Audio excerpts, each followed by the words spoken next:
Existe-t-il des égéries au masculin? C'est la fascinante question que nous pose Madeleine Gagnon dans son récit autobiographique Depuis toujours. Je vous lis le petit passage et après j'enchaîne avec le vrai objet de ma vidéo, Adeline Rognon. Donc, je vous lirai quelques passages tirés de cette revue, livre Art et métier du livre, et on lui a consacré, comme vous êtes à même de le constater, la page couverture et un très intéressant article. Alors, Madeleine Gagnon, je m'en pose des fois des questions. En fait, je passe ma vie à me poser des questions. Je ne suis pas de ces hommes, de ces êtres humains qui ont des réponses. Plus j'avance dans la vie, plus je m'enfonce dans l'incertitude. Il y a seulement ceux que j'aime vraiment et les choses que j'aime vraiment, vraiment, pour lesquelles je me pose pas de questions.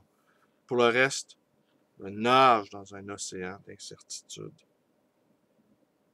Alors, elle pose cette question, est-ce que en connaissez-vous des hommes écrivains qui n'ont pas été servis, adulés, soutenus par les femmes qui les aimaient? Moi pas. En connaissez-vous des femmes qui ont pu écrire, construire une œuvre même, un homme à leur côté? Moi pas. Bien sûr, au 21e siècle, les choses ont changé. Les femmes sont plus libres, du moins dans nos contrées. Mais celles qui écrivent, ou peignent, ou bâtissent des maisons, des ponts, des immeubles, ou tout simplement pensent, sont seules. Elles ont le droit de grimper à tous les arbres de la connaissance, mais seules, elles sont le plus souvent. Celles qui n'ont pas une œuvre en cours et n'en auront jamais peuvent, j'en conviens, en souffrir moins. Elles peuvent cultiver l'empathie. Et les autres, tous les autres, hommes et femmes, qui trouvez que j'exagère, passez votre chemin. Comme l'écrivait Francis Ponge, lecteur, si tu m'as suivi jusqu'ici, je te baise sur la bouche. Ben voilà. Est-ce qu'il existe donc des égéries parmi nous de ces hommes qui vont s'effacer au profit des travaux d'écriture, de peinture, au profit de la vocation de leur femme? Et je pense même qu'on demande à un homme, c'est pour ceux qui le font en tout cas, qu'on leur demande encore plus d'effacement. Comme si on craignait d'une certaine façon que l'homme prenne trop de place. Ce qui m'a frappé dans la dernière campagne électorale,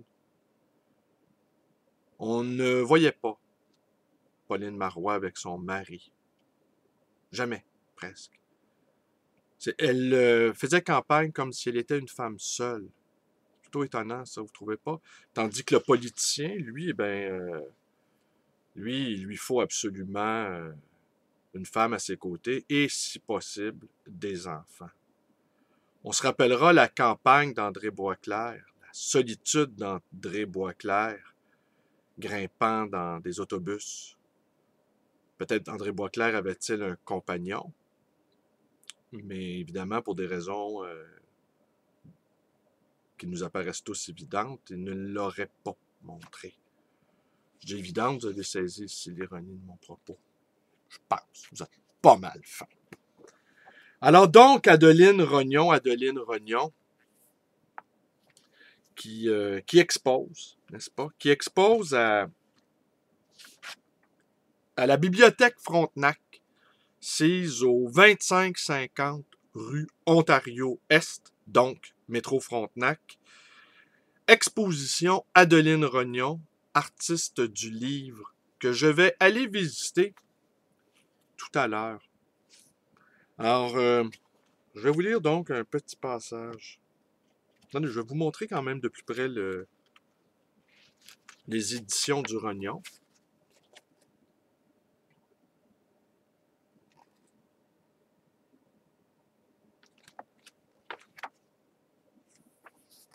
Regardez, ça, c'est vraiment, je vais reproduire ça sur ma page Facebook. C'est vraiment extraordinaire.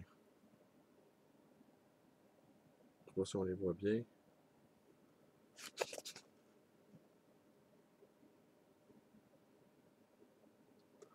Et franchement, là, Adeline Rognon, ses œuvres sont encore abordables. Mais ça ne saurait tarder que tôt ou tard, elle va connaître un grand succès. C'est impossible que cet artiste-là ne connaisse pas le succès. C'est impossible. Vu son talent, vu son opiniâtreté, vu sa persévérance et sa créativité, son énergie.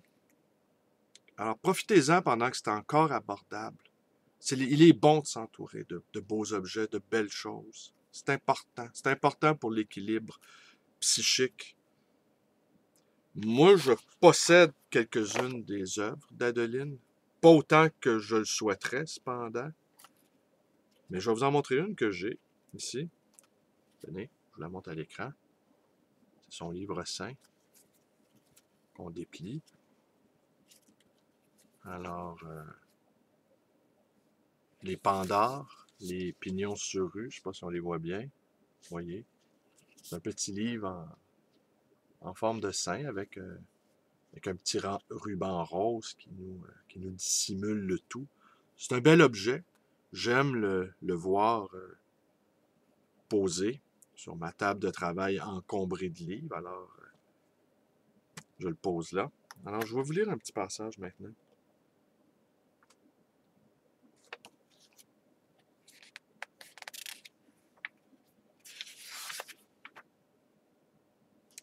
La féminité fait livre. L'œuvre d'Adeline Rognon respire la sensualité, la féminité. Une féminité épanouie, assumée, sans complexe. Voici 4 livres qui en sont une parfaite illustration. Le défilé de mode est un ouvrage... Non, je vais vous épargner la description parce que ça ne vous dira rien, il faudrait que vous le voyiez. Cet ouvrage est une fantaisie ludique, un clin d'œil plein d'humour et de tendresse pour la mode et les femmes qui en sont les vedettes, et marque le début d'une pratique récurrente chez l'artiste, l'impression du corps devenu matrice. Ici les lèvres, plus tard les mamelons. Degré zéro de la gravure. L'origine d'une technique qui remonte aux sources de l'art, comme dans la grotte d'Altamira, où nos ancêtres ont imprimé leurs mains il y a plusieurs millénaires, souligne Adeline Rognon. Des Saints est un petit livre précieux, je viens de vous le montrer, qui se tient au creux de la main, dont il faut pour l'ouvrir dénouer les rubans roses délicatement, comme on le ferait d'une lingerie fine. Le cuir de la reliure, de différentes teintes selon les exemplaires, agit véritablement comme une métaphore de la peau. À l'intérieur, 34 vignettes illustrent les expressions de la langue française qui désignent cette partie emblématique de l'anatomie féminine, balcon, colline de l'amour, pare-choc. On remarque la richesse du langage familier et sa complexité sémantique. On ne manque pas non plus de voir les références et clins d'œil à des œuvres de la grande peinture, telles que Les Saints aux fleurs rouges de Gauguin ou Le viol de Magritte, ainsi que la sculpture africaine. Chaque exemplaire est numéroté, signé et estampé d'un mamelon de l'artiste au rouge à lèvres Lancôme. Le colophon signale achevé de tripoter le 21 avril 2003.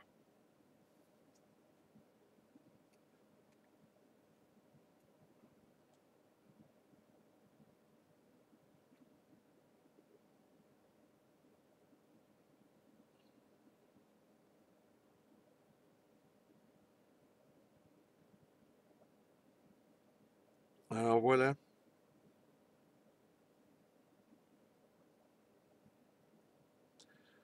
Alors, elle parle ici de son dernier projet en cours. J'ai ce livre-là dans ma bibliothèque.